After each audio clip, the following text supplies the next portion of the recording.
পল্লবী আর তোমাদের সবাইকে জানাই পল্লবীস পাঁচমিশালিতে স্বাগত। তো বন্ধুরা কেমন আছো? আশা করি সবাই খুব ভালো আছো, আমিও খুব ভালো আছি। তবে আমি অনেক দিন ব্লগ দিই না, অনেক দিন হয়ে গেছে, প্রায় হাফ মাস হয়ে গেছে আমি ব্লগ দিই না। সেই লাস্ট ঝাড়গ্রামের ব্লগটা দেখেছিলে তোমরা, তবে তোমাদের কোনো সাপোর্ট পাচ্ছি না, কোনো রকম সাবস্ক্রাইবার নেই, লাইক নেই, শেয়ার নেই। আর কার জন্য ব্লগ বানাবো, সেই জন্য আর ব্লগ বানানোর এনার্জি চলে যাচ্ছে সত্যি কথা বলতে। প্লিজ সাবস্ক্রাইব করো চ্যানেলটাকে গ্রো করাও, তবে এনার্জি পাবো আর তবে বেশি বেশি করে ব্লগ বানাবো। তো যাই হোক, আজকে আবারও একটা রান্নার রেসিপি নিয়ে এসেছি। আর আজকে যে রেসিপিটা করব সেটা একেবারে আমার রেসিপি নয়। এই রেসিপিটা আমাকে একজন শেয়ার করেছে, আমার এক স্টুডেন্টের মা। যেহেতু উনি আমার ব্লগ দেখেন এবং আমার রান্না দেখেন, তো ওনার ইচ্ছে ছিল যে আমি এই রান্নাটা শেয়ার করি। তো উনি আমাকে সমস্ত কিছু ইনগ্রিডিয়েন্টস কী কী লাগবে, কীভাবে করতে হবে, সমস্ত কিছু উনি লিখে আমাকে পাঠান এবং আমি বলি যে আমি রান্নাটা অবশ্যই শেয়ার করব সবার সাথে। তো সেটাই আজকে তোমাদের সাথে শেয়ার করব। আজকে যে রান্নাটা হতে চলেছে সেটা একেবারে একটা ভেজ রান্না। আমরা ঝিঙে দিয়ে আলু দিয়ে পোস্ত সবাই খেয়ে থাকি, তো সেটাই মূল ইনগ্রেডিয়েন্টসের মধ্যে ঝিঙে আলু পোস্ত তো থাকছে, কিন্তু তার সাথে আরও যেটা অ্যাড হচ্ছে সেটা হচ্ছে মটর ডালের বড়া, যেটা খেতে কিন্তু খুবই সুস্বাদু হতে পারে। তবে এই রেসিপিটা আমি কোনোদিনই ট্রাই করিনি, আমি কোনোদিন বানাইও নি। আজকে আমি ফার্স্ট টাইম বানাচ্ছি এবং ফার্স্ট টাইম ট্রাইও করব। তো আশা করি ভালো লাগবে। আর থ্যাংক ইউ সো মাচ, যিনি আমাকে এই রেসিপিটা শেয়ার করেছেন তাকে তো অবশ্যই ধন্যবাদ জানাতে হয়। তো চলো এবার প্রথমেই দেখে নাও রেসিপির জন্য কী কী ইনগ্রিডিয়েন্টস লাগবে, তারপরে রান্নাটা শুরু করছি। তো চলো আগে ইনগ্রিডিয়েন্টস। এখানে রয়েছে মটর ডাল ভেজানো, প্রায় 3-4 ঘন্টা হয়ে গেছে মটর ডালটা ভিজিয়ে রেখেছি। এখানে ডুমো করে কেটে নেওয়া 4টে ঝিঙে আছে, আর ডুমো করে কেটে নেওয়া আলু আছে। আর এখানে রয়েছে সাদা সর্ষে, পোস্ত। এখানে সর্ষে আর পোস্তর পরিমাণটা একটু বলে দিই। এখানে রয়েছে 5 চামচ সাদা সর্ষে আর 10 চামচ পোস্ত। মানে পোস্ত খেতে খুব ভালো লাগে, তো পোস্ত না দিলে ঠিক জমে না, তো পোস্তটা একটু বেশিই দিয়েছি আমি এখানে। এখানে রয়েছে আদা ডুমো করে কাটা। এখানে রয়েছে 1 কাপ দুধ। এখানে রয়েছে কালো জিরে, রয়েছে চিনি, নুন, কাঁচা লঙ্কা। এখানে অনেকগুলো কাঁচা লঙ্কা রয়েছে, পরিমাণ মতো দিতে হবে। রয়েছে সরিষার তেল, রয়েছে সাদা তেল। তো এইসব ইনগ্রিডিয়েন্টস দিয়ে আজকে বানিয়ে নেব আলু ঝিঙে বড়ার পোস্ত। দেখো বন্ধুরা, আমি সবার প্রথমে যেটা বানাবো সেটা হচ্ছে এই মটর ডালের বড়াটা। তো এই মটর ডাল বড়া বানানোর জন্য আগে পেস্ট করে নিতে হবে। তো এখানে আমি 200 গ্রাম মতো মটর ডাল নিয়েছি। এবার এই ডালের মধ্যে দিয়ে দেব হচ্ছে চিনি। তো একটা স্বাদ মতো চিনি যে যার নিজের পছন্দ অনুযায়ী দিয়ে দেবে। এবার দিয়ে দিচ্ছি দেখো নুনটাও স্বাদ অনুযায়ী দেবে। দিয়ে দেব আদার টুকরো। এখানে আদার টুকরো আমি ওই 5-6 টুকরো মতো আদা দিয়ে দিলাম। আর দিয়ে দিচ্ছি কাঁচা লঙ্কাটা অ্যাবসলিউটলি নিজেদের স্বাদ অনুযায়ী। তো একটু ঝাল হলে মন্দ হবে না, 7-8টা মতো লঙ্কা দিয়ে দিলাম। এটাকে ভালো করে পেস্ট করে নিচ্ছি। চল, তো দেখো একটা সুন্দর পেস্ট বানিয়ে নিয়েছি, একদম মিহি পেস্ট হয়েছে। তো এবার এটার থেকে বড়াগুলো ভেজে নিতে হবে। তোমরা যখন এই ডালের পেস্টটা বানাবে না, তখন কিন্তু তোমরা একটুও জল দেবে না, একদম মানে ড্রাইভাবে ছেঁকে নিয়ে তারপরে ডালটাকে বাটবে, তাহলে এরকম সুন্দর একটা মিহি পেস্ট হবে। সাদা তেল দিয়ে দিলাম, যেহেতু বড়া ভাজা হবে সেজন্য একটু পরিমাণে বেশি দিলাম। তো এবার বড়াগুলোকে ছোট ছোট করে ভেজে নেব। আগে তেলটা ভালো করে গরম করে নিতে হবে।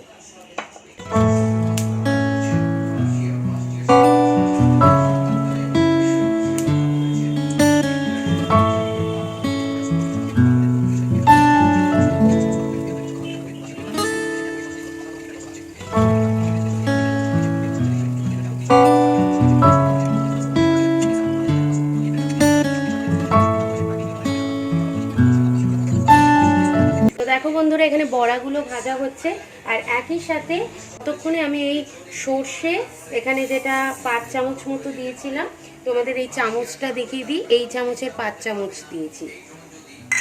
আর এই একই চামচে 10 চামচ হয়েছে পোস্ত। তো এবার এই পোস্তটাও দিয়ে দিলাম, দিয়ে সবার প্রথমে না একটু ড্রাই একটু ঘুরিয়ে নেবো আর কি মিক্সিতে, তাহলে কি হবে মিহি পেস্টটা না মিহি হবে, আগে একটু গুঁড়ো করে নিতে হবে। তো সেটা আগে করে নেব, তারপরে একটু একটু জল দিয়ে দিয়ে এটা একটা মাখা মাখা পেস্ট বানাবো আর কি, পোস্ত আর সর্ষেটা।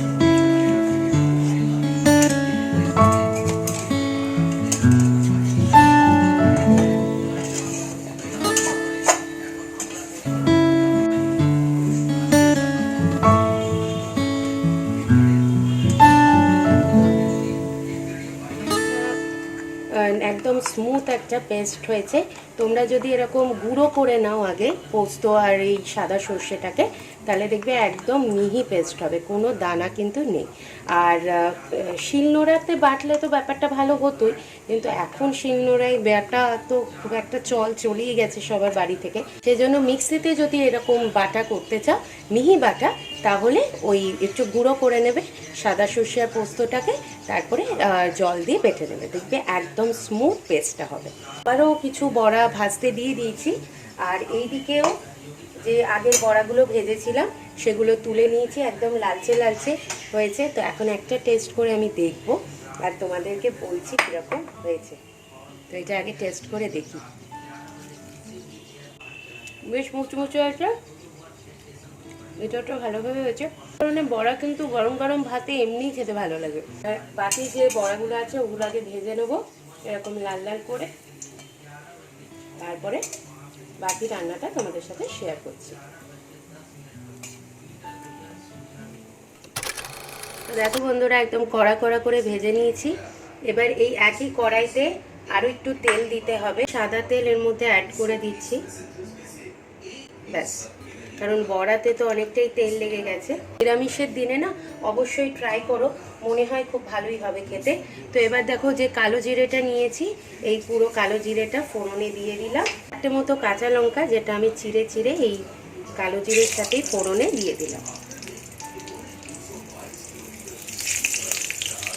আলুগুলো ডুমো করে কাটা ছিল, ধুয়ে রাখা আলুটা এর মধ্যে দিয়ে ভাজতে হবে। আলুটাকে লাল লাল করে ভেজে নিতে হবে আগে ভালো করে। এতে একটু নুনও দেবো, নুন দিয়ে ভাজলে তাহলে তাড়াতাড়ি ভাজাটাও হয়ে যাবে আর আলুটাও নরম হয়ে যাবে। এই রান্নাটার ক্ষেত্রে কিন্তু খুব একটা বেশি ইনগ্রেডিয়েন্টস যে লাগছে, অনেক কিছু লাগছে তা কিন্তু নয়, সবই একদম ঘরে থাকা জিনিস। আর এখন তো ঝিঙে গরমকালের খুবই একদম পরিচিত একটা সবজি, খেলেও শরীর ঠান্ডা থাকবে।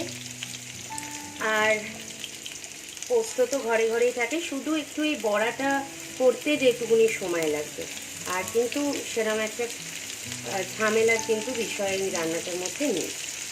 তো অল্প করে নুন দিয়ে দিলাম আপাতত এই আলুটা ভাজার জন্য আর কি। পোস্ত খেয়েছি, আলু ঝিঙের পোস্ত খেয়েছি, কিন্তু তাকে বড়া দিয়েও যে হয়, তো সেটা বেশ খুব ইন্টারেস্টিং লেগেছিলো যখন আমি জানতে পারি। তো সেটাই আজকে একটু ট্রাই করে দেখি কীরকম হয়, আর তোমাদেরকেও সাথে সাথে রিভিউ দেবো। করে একটু চিনি দিয়ে দিই। আলুটা লাল লাল করে ভাজা কিন্তু হয়ে গেছে। এবার যে পেস্টটা বানিয়েছি এই পোস্ত আর সাদা সর্ষে বাটাটা এর মধ্যে দিয়ে দিচ্ছি। এটা দিয়ে খুব ভালো করে ভাজতে হবে, তারপরে আমি ঝিঙেটা অ্যাড করব। তো দেখো পোস্তটা দিয়ে দিলাম এই ভাজা আলুর মধ্যে, দিয়ে খুব ভালো করে এই পোস্তটা দিয়ে আলুটাকে ভেজে নিতে হবে। এবং এরই মধ্যে এখন দিয়ে দেবো ঝিঙেটাও, ঝিঙেটা দিয়ে দিচ্ছি। সব কিছু দিয়ে খুব ভালো করে এটাকে ভাজা ভাজা করতে হবে। এবার এই ঝিঙের থেকে কিন্তু বেশ জল বেরোবে, ওই জলটাতে আলুও সেদ্ধ হয়ে যাবে, ঝিঙেও সেদ্ধ হয়ে যাবে। এবার আমি এর মধ্যে না ঝালের জন্য একটু কাঁচা লঙ্কা বাটাও অ্যাড করব। আর নুন চিনিটা আগেই দিয়ে দিয়েছি, আর একটু নুন দেব। তোমরা চাইলে পোস্ত আর ওই সাদা সর্ষে বাটার সময় নুন আর কাঁচা লঙ্কাটা দিয়ে দিতে পারো, তাহলে ভালো মিশ্রণটা হয়ে যাবে। এদের ঝাল অনুযায়ী কাঁচা লঙ্কাটা দিয়ে দেবো, ব্যাস। আর কিছু করার নেই। এবার শুধু এটা এইভাবে আগে ভালো করে কুক হবে, ঝিঙে আলু সেদ্ধ হবে। আর এবার একটুখানি নুনটাও অ্যাড করে দেবো। আগে আমরা আলু ভাজতে নুন দিয়েছিলাম, তো এবার ঝিঙেটা অ্যাড করাতে তো আরও একটু নুন লাগবে। ঢাকার কোনো প্রয়োজন নেই, ঢাকনা ছাড়াই এবার এটাকে ভালো করে আস্তে আস্তে কুক করতে হবে। তো দেখো একদম স্লো কুক হচ্ছে বলতে পারো। এবার এই আলু আর ঝিঙেটা সেদ্ধ হয়ে গেলেই কিন্তু আমি এবার বড়াটা দিয়ে দেবো, দিয়ে দুধটা দিয়ে দেবো। তো আলু তো সেদ্ধ হয়ে গেছে, ঝিঙেও মোটামুটি সেদ্ধ হয়ে কিন্তু এসছে। বেশি একদম গলে গেলেও আবার ভালো লাগে না, আবার বেশি শক্তও ভালো লাগে না। তো হালকা একদম নরম হয়ে এসছে। তো এবার আমি বড়াটা দিয়ে একটু নাড়াচাড়া করে দিয়ে তারপর আমি দুধটা দিয়ে দেবো। একটু কয়েকটা বড়া কিন্তু আমি তুলে রেখেছি একদম শুকনো ভাতে খাওয়ার জন্য, খুব ভালো লাগে। তো এবার বড়ার সাথে ভালো করে আলু ঝিঙে পোস্তটাকে মিক্স করে নিচ্ছি। রয়েছে 1 কাপ মতো দুধ।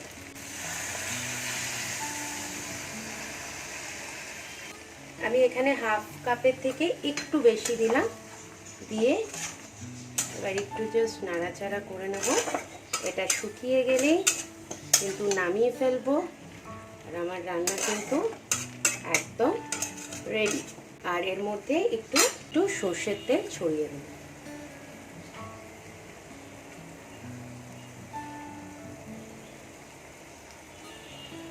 মনে তো হচ্ছে অপূর্ব হতে চলেছে রান্নাটা। আমি আর নিজেকে সামলাতে পারছি না। এটা এক্ষুনি গরম গরম ভাতের সাথে না বসে খেলে ব্যাপারটা ঠিক বোঝা যাবে না। অপূর্ব সুন্দর একটা গন্ধ আসছে রান্নাটার মধ্য থেকে। তো চলো এবার সার্ভ করি, আর টেস্ট করেও বলছি তোমাদের কীরকম হয়েছে। আজকের এই রান্নাটা কিন্তু একদম ভেজ। তো যে কোনো ভেজের দিনে কি রান্না করবে কি করবে না সবসময় একটা চিন্তা থেকে থাকে। যারা আমরা ননভেজ সবসময় খেয়ে থাকি, তো তারা কিন্তু এই রান্নাটা করে দেখতে পারো। আশা করি ভাত সবাই খেয়ে নেবে, বাচ্চা থেকে বড় কেউ কিন্তু বলবে না যে আমি খাবো না, এরকম রান্না যদি থাকে। তো চলো এবার সার্ভ করে নিই। তো দেখো বন্ধুরা, আমার রেসিপি কিন্তু রেডি।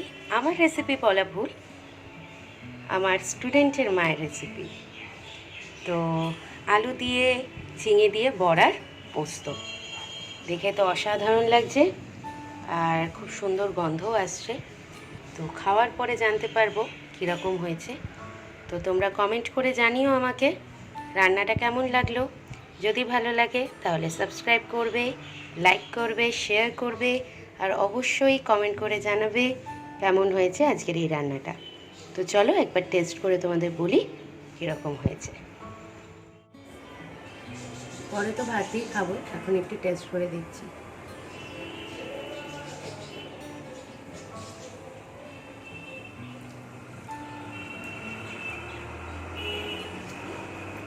সত্যি ভালো খেতে, খুবই সুন্দর হয়েছে। আর সর্ষের যে ফ্লেভারটা থাকে, সর্ষে পোস্ত দুটোরই ফ্লেভার পাওয়া যাচ্ছে। আর আলু ঝিঙে তো যেরকম স্বাদ হয় সেরকম, সাথে বড়া রয়েছে। তো খেতে অপূর্ব হয়েছে। একবার তোমরা বাড়িতে ট্রাই করো, আশা করি তোমাদের ভালো লাগবে। তো চলো এবার ব্লগটা এন্ড করব, আর আজকের এই সুন্দর রান্নাটা দিয়ে ব্লগটা এন্ড করব। তো চলো সবাইকে জানাই টাটা, বাই। সবাই খুব ভালো থেকো, সুস্থ থেকো। আবার দেখা হবে নেক্সট ব্লগে। তবে তোমাদের সাপোর্ট কিন্তু অবশ্যই চাই। তো চলো টাটা।